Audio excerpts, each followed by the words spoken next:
What's going on, guys? It's New York Prepper here, and today I'm going to talk to you guys about the rule of threes. It's a survival acronym that a lot of survivalists and preppers are very familiar with. It's called the rule of threes. Okay, so this is the Prepper Classroom series, and so we're going to discuss the rule of threes. And the rule of threes are very important for every prepper, every armed citizen, every survivalist, hunter, outdoorsman, hiker, camper, backpacker. All right, any outdoors person should know the rule of threes, including preppers. All right, because as preppers, we have to be survivalists. You know, if crap hits the fan, we may not always be close to our bug out location. We may not be close to home, and we may have to survive in extreme conditions. All right, so you need to know a little bit of survival as a prepper. So I'm going to go over the rule of threes now and show you guys, and explain what it means. All right, so we have the rule of threes here. All right, the rule of threes. All right, so very quickly, I'll just sum it up. You have 3 seconds to react. Oh, the sprinklers are coming on. Hold on, guys. So you have 3 seconds to react. You have 3 minutes without air. You have 3 hours in extreme conditions. You have 3 days without water and 3 weeks without food. Okay? So I'm just going to break these down individually now so I can give you like an example of each one of these categories. All right, so 3 seconds to react. Okay, so think about let's say if a bear is attacking you, okay, or you see a bear starting to charge you. Okay, if a bear is starting to charge you, you generally have about 3 seconds to determine what you're going to do to deal with that bear. Okay. If the bear is trying to attack you, you can pull your gun out. You can run away, which is not recommended. You can ball up into a little ball on the ground and cover your head and tuck yourself in like a little child, basically. Tuck your head in and roll into a ball. All right. So, but either way, whatever option you choose, whether you're going to deploy a weapon, a bear spray, pull out your pistol, pull out your rifle, go into a fetal position, or, try to get away somehow, you're going to probably have about 3 seconds to determine what course of action you're going to take. You have roughly 3 seconds to make that determination. All right. A bear can cross a lot of distance in a short amount of time. So roughly 3 seconds. It's not going to be exactly 3, but, it's a good general rule of thumb. You're going to generally have about 3 seconds to react to a very stressful situation. All right. So in our example, we're using a bear charge. So I'll just write that down for you guys. So let's say a bear charge. That's just one example. All right, another example is if, let's say, you're climbing up a mountain, you're mountain climbing and you see a boulder, dislodged from a cliff and it's starting to roll towards you and there's a rock slide coming towards you. You're generally going to have about 3 seconds to determine what are you going to do. Are you going to try to move out of the way? If so, what direction? Are you going to go to the right, to the left? How are you going to avoid that rock slide? So that's just another example, rock slide. Another example could be in a self-defense situation. Let's say you're, on the street and there's some guy who's got his hands in his pockets, and he looks really shady. He's putting his hands under his shirt here, or he's putting his hands in his pockets and he just doesn't look trustworthy. It looks like he's going to reach for something, maybe a pistol, maybe a knife. You're going to roughly have about 3 seconds to determine what are you going to do. All right. If this dude starts to pull out a weapon on you, a pistol or a knife, you're going to roughly have about 3 seconds to determine, what you're going to do. So let's say let's say armed, armed robbery, armed robbery or something like that. If this guy's about to rob you, you're going to roughly have 3 seconds to either deploy your weapon, take cover, get away, find an improvised weapon, try to trap the weapon so he doesn't get a chance to pull it out. So if you're in a relatively close distance, you can close that distance quickly and try to trap the guy's arm so he can't pull his weapon out, okay? But either way, you're going to have roughly 3 seconds to determine what you're going to do. Are you going to try to deploy your weapon? Are you going to try to trap, that person's arm so they can't pull the weapon out? Are you going to try to call 911 or hit a silent alarm underneath your counter if you're working at a store? Are you going to try to get away? Are you going to try to find an improvised weapon? All right, that's roughly, you're going to have 3 seconds. You're not going to have, minutes and hours to determine what to do. So armed robbery, bear charge, rock slide. I mean, the list goes on. There's so many things that you can think of, where you're going to have 3 seconds to react if it's an extreme situation. Let's say, going back to the bear charge, like I said, you're going to determine, are you going to pull your pistol out or your rifle or your long gun? Are you going to use a bear spray? Are you going to try to hide or run away or go into a fetal position? You never really want to run away from a bear. You also can use body language to try to fool the bear into thinking that you're more dominant than him by standing up tall and using a deep voice. That may discourage the bear from attacking you. It really depends on the bear, though. That could also antagonize the bear and challenge it and make him want to attack you to see if you're really that tough as you claim to be, in bear speak. All right, so another one would be, let's say, a terrorist attack. That's a good one. Terrorist attack. All right, terrorist attack. All right, if there's a terrorist attack, you're roughly going to have 3 seconds to figure out what are you going to do. All right, or another good one is active shooter. Okay, active shooter is another one. If there's an active shooter, if you see a guy run into your movie theater and he pulls out a rifle, you're going to roughly have about 3 seconds to figure out, okay, am I going to try to shoot this guy? Am I going to take cover? If I have to take cover, where is the nearest cover? Where is the nearest exit? Where is my weapon? Is it loaded? Is the safety off? All these things, you're not going to have minutes or hours to determine, all right? You're going to have seconds to react in extreme situations. Bear charge, rock slide, armed robbery, terrorist attack, active shooter. All right, let me just write that down. Active shooter. Okay. Active shooter. Another one might be like a plane crash. If you're on a plane and the plane is going down, you're only going to have a couple of seconds to grab the oxygen mask and throw the oxygen mask on. Or, if you're parachuting and your main parachute goes down and you got to go to your reserve chute, you're only going to have a couple of seconds to do that. You're not going to have all this time to figure it out. So the whole point of this one is that, you have to be able to react quickly when there's an extreme situation, all right? Nobody's going to give you a charging brown bear, okay, is not going to give you minutes to figure out what you want to do, all right? A charging brown bear is going to give you seconds if you're lucky, all right? If you're lucky, a couple of seconds, all right? Active shooter, okay, same thing with an active shooter. You only have a couple of seconds to figure out how you're going to deal with this guy. Are you going to reach for your weapon? If you don't have a weapon, can you improvise a weapon? Can you take him out with your bare hands? Can you choke him out?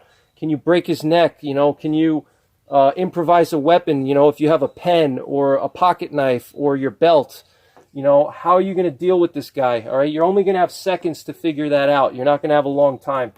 So the point of this one is you want to react quickly when there's an extreme situation, all right? Active shooter, armed robbery, terrorist attack, rock slide, bear charge, parachuting, whatever, skydiving. Any of those types of extreme situations, you have to react in seconds, not minutes, all right? So you gotta be quick. You know, you can't be one of these people that takes minutes to figure out what you're going to do. You have to be very quick to react, and you have to have quick thinking, and you have to be able to quickly adapt to the situation, all right? Because the bear's not going to wait for you. The active shooter's not going to wait for you. The terrorist is not going to wait for you. The armed robber's not going to wait for you. The rock slide is not going to wait for you, okay? So 3 seconds to react to an extreme situation, to a life-threatening situation, okay? Next one is going to be 3 minutes without air, okay? So that's pretty self-explanatory. I mean, that varies depending on your physical fitness, you know. For most people that are not, you know, world-class swimmers and world-class divers and maybe world-class athletes, generally it's going to be about 3 minutes without air before you die or before you pass out, okay? For most people, it may even be less than that, even 1 or 2 minutes, and you're going to start to, you know, feel a little bit bad. And if you're in the water, you'll probably start to drown. After about a minute or so, you're going to start to lose some of your physical capacity. All right, so 3 minutes without air, you know, and that could be if you're swimming, if you're out in an open water somewhere. Let's say you're on a boat and your boat capsizes and you're floating in the ocean, or you know, you fall through ice in the middle of the winter, and you know you're floating, you know, in a pond somewhere in, you know, in a cold area. You know, generally you're going to have about 3 minutes without air. It could, like I said, it could go up or down, but these are just general rules of thumb. So you know, seconds to react, minutes without air. The next one is going to be 3 hours in extreme conditions, okay? And again, this is not exact, okay? This is just an acronym, so don't take this as exact science, all right? It could take, you know, a bear charge may take you, you may need 2 seconds to react, you know, or the bear will give you 10 seconds to react or 20 seconds to react. It really depends. Same thing with an active shooter. It's not a hard rule, okay? This is just a general rule of thumb. So 3 seconds to react, 3 minutes without air, 3 hours in extreme conditions, all right? And again, that can go up or down. It depends on the conditions, but generally what we're talking about here is going to be extreme cold, you know, if you're out in extremely cold conditions, okay, if you're, let's say, submerged, like think of the people in the Titanic, you know, when the Titanic sunk, you know, after 3 hours in that cold water, most people pretty much died, or went unconscious and drowned. All right, if you're, let's say, in Alaska and, you know, you're doing the Iditarod and something happens and, you know, you're stuck in the middle of a blizzard and you don't have good clothing on you, and, you know, let's say you take a dip into a cold frozen pond or a frozen river and you start to get cold, generally you're going to have about 3 hours, okay, before you start to get hypothermic and have all kinds of bad things happen to you. So 3 hours in extreme conditions. This could also be in the desert. You know, if let's say it's extremely hot outside, generally speaking, you know, after a couple of hours in extremely cold or extremely hot conditions, you're going to start to break down.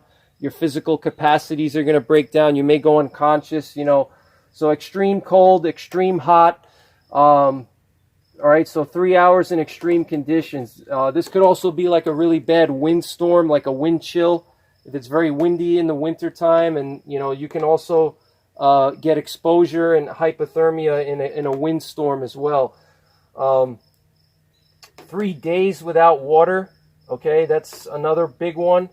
And generally speaking, you know, that could go up or down, but, you know, after about a day without water, you're going to really start to feel bad, okay? And so this is pretty much I would say the extreme limit here. 3 days without water, you're already going to start to feel bad after about a day without water. You know, you're going to really, depending on how hot it is and the temperature and the humidity, it may even be less than a day, you know, even like if you're out in the desert, even a couple of hours in the desert without any water, you're going to really start to break down. Your physical capabilities are going to break down. You're not going to be coherent. You're not going to be thinking clearly. And your physical strength is going to be weakened, okay? But, you know, generally speaking, you're looking at about 3 days without water before you die. I think it's way before 3 days you're going to start to physically break down and lose your strength, which is common sense. I think a lot of you guys know that. I don't have to really elaborate on that anymore. And then finally is 3 weeks without food, okay? So that's, you know, pretty common sense. I mean, you're not going to die from starvation, but after about 3 weeks, your body's gonna break down, and you're gonna start to have maybe organ failure. Your heart may start to skip beats and things like that because it's not getting enough minerals. Okay, you know, your heart has to have enough sodium, potassium, you know, magnesium, electrolytes, chlorine. All right, not chlorine. I forget the one, but the electrolytes. All right, your body needs electrolytes, and you get electrolytes from eating. Okay, almost everything that you eat, whether it's meat, vegetables, fruits, nuts, you know, anything, it has electrolytes and minerals in it. And so that's essential for your heart to function properly and for good balance of your blood and everything else. So even before 3 weeks, you're going to start to feel bad, obviously. You know, even after like 2 or 3 days without eating anything, you're going to start to feel extremely weak. You know, talk to anybody who's ever done any kind of fasting. I've never done any extended fasting, but I have done short-term fasting. And guys, I'll tell you, even after a day, you know, even after 1 day of not eating, you're going to start to go crazy. Your physical, you're going to start to feel weak because you're not going to have blood sugar. Your blood sugar and your carbohydrate levels are going to be depleted, so your muscles are not going to have energy. They're not going to have the glycogen. Okay, glycogen is critical for energy. All right, that's why like marathon runners and endurance athletes, they take in a lot of carbohydrates. They carb load before any kind of, you know, big event. All right, because the glycogen is what's responsible for energy. All right, in the muscles, and if you don't have glycogen, you're going to really feel weak. You're not going to have any energy to continue on with your mission or with your survival. You know, so even though it takes 3 weeks to really get sick from not having food, you're going to start to get weak way before then. Okay, and that's going to decrease your ability to survive. All right, and a lot of people that I see on YouTube that never really did any real survival. Not that I've ever been on a survival show or done anything like that, but I have tested myself in survival situations, so I know more or less what it's like to go without food for a little while. And you know, you're going to start to feel weak after a couple of days, all right? And then your ability to survive is going to go down, all right? Because in order to survive, in order to you know, get out of a bad situation, you're going to have to be physically strong enough to find food, to build shelter, to move through secluded areas and difficult terrain. All those things require calories. They require carbohydrates, proteins, electrolytes, vitamins, minerals. All right, there's so many vitamins in our body that we need on a daily basis in order to maintain our immune system and everything else. So, you know, even after 2 or 3 days, you're going to feel like crap, and your chances of survival are going to go drastically down. All right, so I see a lot of guys on YouTube that what they do is they say, well, you know, it takes 3 weeks to die before, you know, without food, so I'm not even going to really put any kind of food in my survival gear because I figure, you know, I could easily go a day or two without eating anything. Well, have you actually done that? You know, that's the question. All right, a lot of these guys, they don't want to put food in their survival kits or in their bug-out bags or their get-home bags because they feel that it adds weight to their pack and it adds bulk, and they'd rather just put extra ammunition in there, and they'll say, oh yeah, I'll just put some extra 22 ammo and I'll just get a squirrel, you know, rather than filling it up with, you know, food. And that's a critical mistake, all right? That's a critical mistake because there's a chipmunk over there. That's a critical mistake because after about a day or so, you know, it's one thing to sit on the couch and say, oh yeah, I could easily go a day without eating. All right, try to go a day without eating, just sitting around your house and doing nothing. You're going to be feeling really hungry and really weak. All right, now imagine putting yourself in a wilderness area with, you know, extreme temperatures. It could be very cold. You're going to have extreme physical demands on your body because it's going to be cold outside, or you're going to be climbing difficult terrain. You're going to burn calories much, much faster than when you're sitting at home or when you're, you know, in your normal modern existence. All right. You know, when you're moving about in the wilderness, you're going to be burning a ton of calories. Okay. So even after a day or so, you're going to feel like crap. So I recommend that even though it's only 3 weeks without food before you expire, you should definitely put some kind of snacks inside of your bug out bag and inside of your survival kits. All right, you should at least put like 1,000 or 2,000 calories of good quality, you know, food inside of your survival kit or your bug out bag, because that'll buy you some time to either get out of the situation or find more food. Okay, if you have no food at all, you know, that's a problem. All right, because once you start getting hungry, at that point it's too late to start looking for food. All right, if you start to feel hungry, you know, at that point trying to find a squirrel or hunt a deer or trap you know, a rodent or a chipmunk or something, it's going to be too late at that point. You're already going to be in a deficit. Your body's already depleted.